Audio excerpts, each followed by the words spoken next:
Očekuje nas, dakle, godine napretka, stvaranja i godine gradnje u Republici Srpskoj. SNSD iza sebe ostavlja ogroman napredak. On nije samo uvidljivo u onome što je napisano, to je u nevidljivom. To je onome osjećaju koji svi treba da imamo, da smo na pravom mjestu i da dajemo sebe, ovu organizaciju za narod. Zato ovako dugo trajemo. Ne bi trajali da nije to.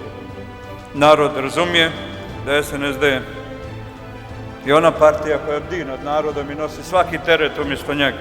Da se svi drugi igraju politikom, a da mi smo narodna, suverenistička organizacija, partija jasnih ciljeva, jasnih metoda, jasnih odnosa.